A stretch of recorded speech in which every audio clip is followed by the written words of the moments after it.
नमस्कार दोस्तों, wealth sky के एक और नए इंटरेस्टिंग वीडियो में आप सभी लोगों का स्वागत है। मेरा नाम है सुधीर और इस पर्टिकुलर वीडियो में हम बात करने वाले हैं निफ्टी एंड बैंक निफ्टी के बारे में। दोनों के चार्ट को अंडरस्टैंड करेंगे, समझने की कोशिश करेंगे यहाँ पे कि कल का ट्रेडिंग सेशन हमारे लिए कैसा रह सकता है और कल और परसों क्या होगा, इस चीज़ को भी हम समझने की कोशिश करेंगे। तो जल्दी से इस वीडियो को स्टार्ट करते हैं। वीडियो स्टार्ट करने से पहले सबसे पहले बात कर लेते हैं मार्केट एट 11 के वीडियो की। मार्केट एट 11 के वीडियो में मैंने आपको क्लियरली बताया था कि मार्केट में कोई ट्रेड नहीं है, क्योंकि मार्केट मॉर्निंग से ही साइडवेज जाता हुआ दिखाई दे रहा था। अगर ये 18,425 के ऊपर सस्टेन करता तो शॉर्ट कवरिंग बन सकती थी, बट इसने इसको क्रॉस नहीं किया और एक रेंज के अंदर स्टक हो गया। इसीलिए मैंने आपको सुबह भी बोला था कि कोई ट्रेड आइडिया नहीं है। इवन टेलीग्राम पे भी मैंने आपको यही पॉइंट समझाया था कि अभी कोई ट्रेड आइडिया नहीं है, क्योंकि एक पर्टिकुलर रेंज के अंदर निफ्टी स्टक था। अब मेरा जो बेसिकली लेवल था वो यही था 18,380। अगर ये 2 बजे से पहले ब्रेक होता तो मैं चांसेस थे कि मैं आपको फिन निफ्टी की 19,400 की पुट रिकमेंड कर सकता था, बट ये जो ब्रेक हुआ वो ऑलमोस्ट 2:45 बजे हुआ। इस कंडीशन में ये मार्केट नीचे तो गया, लेकिन होता क्या है कि ऐसी कंडीशन में नीचे जाने पे प्रीमियम बढ़ते नहीं है, खासकर जिसकी एक्सपायरी होती है। निफ्टी की पुट में चलो एक बार प्रॉफिट मिल सकता था, बट फिन निफ्टी की पुट में प्रॉफिट नहीं बन सकता था, क्योंकि यहाँ पे क्या है कि एक वॉलेटिलिटी क्रिएट रहती है और प्रोविजनल क्लोजिंग ऊपर ही आने की वजह से क्या है कि जो 19,400 की पुट थी उसमें कोई ज़्यादा जंप देखने को नहीं मिला। वो सिर्फ एक बार 15-16 तक गई थी, उसके बाद वो दोबारा से 2-3-8 के बीच में ट्रेड करती रही। तो मैंने उसको रिकमेंड नहीं दिया, क्योंकि उसमें लास्ट जो फिन निफ्टी की एक्सपायरी हुई थी वैसा ही आज के दिन भी देखने को मिला। ये चीज़ आप क्लियरली समझ लीजिए। सेम चीज़ बैंक निफ्टी था।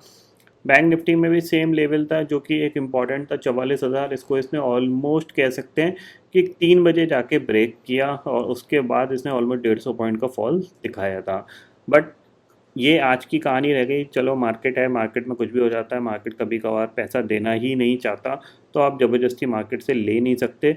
बट इम्पॉर्टेंट होता है कि आप अपने लेवल पे हमेशा ध्यान रखो, ताकि आपको आगे आने वाले दिनों में ट्रेड में कभी भी आप इनडिसिप्लिन ना जाओ। ये मेरा लेवल था। अगर ये जब भी ब्रेक होता मैं यहाँ पे शॉर्ट करता, but end of the day हुआ तो यहाँ पे कोई ट्रेड बन नहीं पाया। इसीलिए मैंने आपको कोई ट्रेड यहाँ पे दिया नहीं था। अब समझते हैं कि कल क्या हो सकता है। तो देखो, सबसे पहली चीज़, ये मंथली एक्सपायरी है और मार्केट ने क्या किया है, दोबारा से 18,400 पे रेजिस्टेंस लेके नीचे आया है। अगर आप देखो कि यहाँ पे क्या हुआ था, यहाँ पे भी सेम एज इट इज़ हुआ। यहाँ पे निफ्टी की जो क्लोजिंग थी, ऊपर तो इसने गया, 18,400 के ऊपर तो गया, बट क्लोजिंग नीचे ही आई। फिर अगले दिन क्लोजिंग नीचे ही आई है।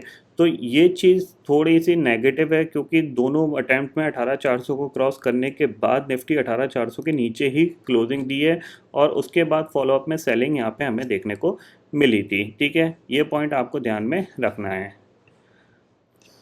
अब यहाँ पे अगर मैं 15 मिनट का टाइम फ्रेम में लगाऊं, तो यहाँ पे अब आप एक चीज़ क्लियरली समझ लीजिएगा। यहाँ से आप गिरे थे, ठीक है, फिर आपने पुल बैक दिखाया, फिर आप गिरे और फिर ये पूरा एक पुल बैक है और फिर आप यहाँ पे गिर रहे हो। ठीक है, अगर 18,300 के नीचे जाता है तो हम थोड़ा सा एग्रेसिव सेल प्लान कर सकते हैं। क्यों कर सकते हैं? क्योंकि यहाँ पे क्या है, 18,400 आपके लिए एक इम्पॉर्टेंट रेजिस्टेंस है और रेजिस्टेंस से दोबारा रिजेक्शन आ रहा है, तो चांसेस बन सकते हैं कि इस बार ये 18,100 या फिर 18,000 को भी टेस्ट कर सकता है।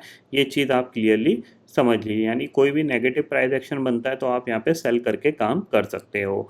बाइंग के लिए सबसे अच्छा एरिया जो है वो है 18,425 का। इसके ऊपर निकलेगा तो हम एक्सपेक्ट करते हैं कि ब्रेकआउट हो सकता है और फिर एक अच्छा मोमेंटम 18,550 या 18,600 तक का हमें देखने को मिल सकता है। ठीक है, इतना आप क्लियरली ध्यान रखिएगा। आज के लो के नीचे भी जाते हो तो अभी आप एक बार सेल करके काम कर सकते हो। टारगेट आपके पास ये है 18,250 का, जो कि आपको इंट्राडे में देखने को मिल सकता है। ये व्यू आपका निफ्टी का रहा। बैंक निफ्टी की बात कर लेते हैं। तो देखो, बैंक निफ्टी में भी सेम प्रॉब्लम है कि हम 44,000 के ऊपर निकलते हैं, कामकाज करते हैं, बट क्लोजिंग हमारी कहाँ आ रही है, 44,000 के नीचे ही आ रही है। ठीक है, तो कहीं ना कहीं यहाँ पे ऊपर के लेवल पे जो शॉर्ट सेलर्स हैं वो एक्टिव हैं और वो नहीं चाहते कि 44,000 के ऊपर बैंक निफ्टी क्लोज दे और 18,400 के ऊपर निफ्टी क्लोज दे। अब एक चीज़ ध्यान में रखिएगा, यहाँ पे ये ऑलरेडी मल्टीपल अटैम्प्ट कर चुका है। ठीक है, आप देख रहे हो यहाँ पे भी इसने मल्टीपल अटैम्प्ट किए, यहाँ पे भी इसने मल्टीपल अटैम्प्ट किए।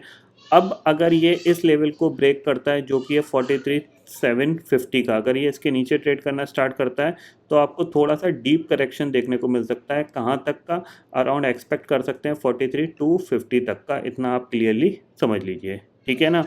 क्योंकि काफ़ी दिन हो गए इसको इसी रेंज में काम करते हुए। अगर आप डे चार्ट पे देखोगे तो यहाँ पे आपको डे चार्ट में मैं दिखाता हूँ आपको, देख रहे हो आप, काफ़ी दिन हो गए इसको इसी रेंज में काम करते हुए। तो कहीं ना कहीं ये रेंज ब्रेकआउट या ब्रेकडाउन कर सकता है। अगर ब्रेकडाउन करेगा तो नीचे फिर आपके पास सीधा सीधा टारगेट 43,000 का यहाँ पे बनता है, और अगर ये ब्रेकआउट करेगा तो फिर जाहिर सी बात है 45,000 का टारगेट आपको क्लियरली देखने को मिलेगा। बट ब्रेकआउट से पहले हो सकता है आपको एक ब्रेकडाउन ही देखने को मिल सकता है, इतना आप क्लियरली ध्यान में रखिएगा, ठीक है। 15 मिनट के लिए कल भी मैंने आपको एक ट्रेंड लाइन बताई थी, आप उस ट्रेंड लाइन पे फोकस कर सकते हो। आप इस लो से ये ट्रेंड लाइन बनी हुई है, ठीक है, इस ट्रेंड लाइन में फोकस कर सकते हो। ऊपर ये ट्रेंड लाइन थी जो कि एक रेजिस्टेंस काम कर रही थी, एक इंपॉर्टेंट ट्रेंड लाइन का ब्रेकआउट तो दिया था बट इसने इसको क्रॉस नहीं कर पाया। अब ये दोबारा से नीचे आ रहा है तो जाहिर सी बात है इसके नीचे आएगा तो चांसेस बनेंगे कि एक ब्रेकडाउन आ सकता है, और उस ब्रेकडाउन का पहला टारगेट तो आपको सीधा सीधा मिलेगा 43,450 का, ठीक है, इतना आप क्लियरली समझ लीजिए। 43,750 के नीचे 250-300 पॉइंट कब बैंक निफ्टी चला जाएगा आपको पता भी नहीं चलेगा। तो इस पे आपको ज़रूर ध्यान रखना है। और कल का परसों का ट्रेडिंग सेशन इंपॉर्टेंट है क्योंकि अब मंथली एक्सपायरी है, मंथली एक्सपायरी से पहले एक बड़ा मोमेंटम बन जाता है। तो अगर वो कल होता है तो वो फॉलोअप में कंटिन्यू जा सकता है मार्केट, इतना आप ध्यान में ज़रूर रखिएगा, ठीक है। निफ्टी के लिए भी अगर देखा जाए तो डे चार्ट पे आप देखोगे यहाँ पे, तो क्या अगर यहाँ पे प्राइस एक्शन बनना है तो किस तरीके का बन सकता है। देखो यहाँ पे ये मोमेंटम हुआ, फिर ये करेक्शन, और फिर ये मोमेंटम, अब ये दोबारा से रिजेक्शन आ रहा है, ठीक है।